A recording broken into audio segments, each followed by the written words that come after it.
پاکستان مہدی حسن حاضر ہے آیا بھی خزانہ پاکستانیوں. ہم گزشتہ ویڈیوز میں آپ کو بتاتے آ رہے ہیں کہ کس طریقے سے دہشت گردی میں جو ہے وہ کی جا رہی ہے پاکستانوں سے، اور اس کے لیے سازشیں ہو رہی ہیں باقاعدہ. اور ہماری بلوچستان کے چیف منسٹر سرفراز بگٹی اور پاک فوج کے جوان ان تمام دشمنوں سے اکیلے نبرد آزما ہیں. منظور پشتین جو ہے ایک طالبان کمانڈر ہے سابق، اور اس کے نواز شریف کے ساتھ کس طرح کے تعلقات ہیں یہ ہم آج آپ کو بتائیں گے. یہاں تک کہ اجے بساریا کے جو میر شکیل الرحمان سے میٹنگ ہوئی، اس میں جو بتایا گیا کہ جی جون جولائی گرم رہیں گے، یہ ایک کوڈ ورڈ تھا جس میں دہشت گردی پاکستان میں کرنے کے لیے جو ہے وہ کہا گیا. ان کے باقاعدہ پروپیگنڈے ہو رہے ہیں. آتش یوٹیوب چینل ہے جس پہ جو ہے پاک فوج کے خلاف اور سی پیک کے خلاف خاص طور پہ جو ہے وہ پروپیگنڈا کیا جا رہا ہے کہ یہ پشتونوں کے خلاف بنایا جا رہا ہے. وہی انڈیا کا جس میں ریاض لالا جیسے لوگ شامل ہیں، فرد تاج جیسی عورتیں شامل ہیں، جو اس چینل کے پیچھے بیٹھ کے پاک فوج کے خلاف غلط پروپیگنڈا کر کے لوگوں کو گمراہ کیا جا رہا ہے. فرد تاج جو ہے وہ ایک انڈین پیڈ عورت ہے اور یہ اس سوشل میڈیا کو چلا رہی ہے. ہمارے جوان جو ہیں وہ اپنی قربانی دے رہے ہیں، دہشت گردی سے لڑنے کے لیے تیار ہیں.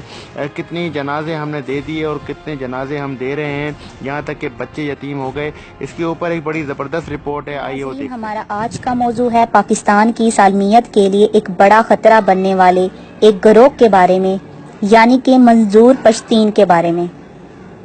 ہم یہ موضوع شروع کرنے سے قبل نئے آنے والے ناظرین سے درخواست کریں گے کہ وہ چینل کو سبسکرائب کر کے ساتھ موجود گھنٹی کی علامت کو بھی دبا دیں. منظور پشتین کون ہے؟ منظور پشتین ولد عبد الودود، قوم محسود، گاؤں رشوارہ، جنوبی وزیرستان. منظور کے والد اسکول ٹیچر تھے. منظور کے 3 بھائی اور 3 بہنیں ہیں. ایک بھائی فوت ہو چکا ہے. منظور نے ابتدائی تعلیم گاؤں میں حاصل کی اور گومل یونیورسٹی سے طب حیوانات میں ڈپلومہ حاصل کیا، سادہ الفاظ میں ڈنگر ڈاکٹر. منظور پشتین کا ایک بھائی قاری محسن تحریک طالبان پاکستان کا سرگرم رکن رہا اور بدنام زمانہ خودکش بمبار تیار کرنے والے قاری حسین کے قریبی ساتھیوں میں سے ایک تھا. قاری محسن آج کل روپوش ہے. منظور پشتین خود بھی ٹی ٹی پی کے کافی قریب رہا ہے اور قاری حسین اور عظمت اللہ جیسے کمانڈروں کے ساتھ اس کے تعلقات تھے. غالباً اسی لیے پشتون تحفظ موومنٹ کی سپورٹ کا اعلان سب سے پہلے ٹی ٹی پی نے کیا تھا. پاک فوج کے آپریشنز کے بعد دہشت گرد تیز بتر ہو گئے اور منظور جیسے لوگ بھی خاموش ہو کر ایک کونے میں بیٹھ گئے. 2014 میں منظور نے پشتون تحفظ موومنٹ بنائی مگر کسی کو علم نہ تھا.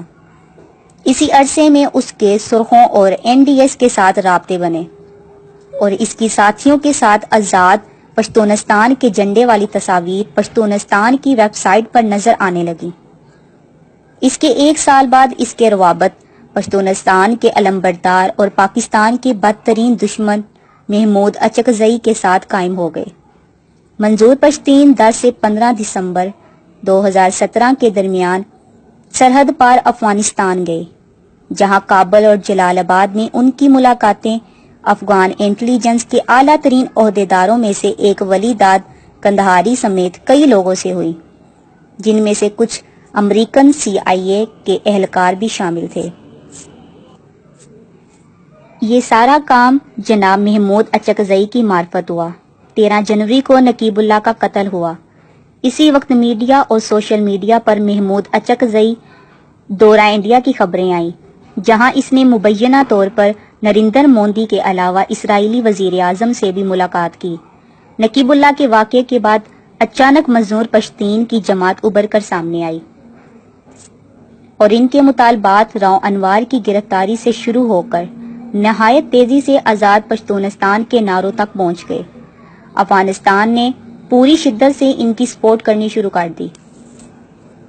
وائس آف امریکہ اور BBC نے ان کو مسلسل کوریج دے رہے ہیں. پی ٹی ایم نے ریاست پاکستان کے خلاف جعلی اور نفرت انگیز مواد پبلش کرنا شروع کر دیا. شروع میں پی ٹی ایم کے کئی مطالبات مان لیے گئے لیکن ان میں اضافہ ہوتا چلا گیا.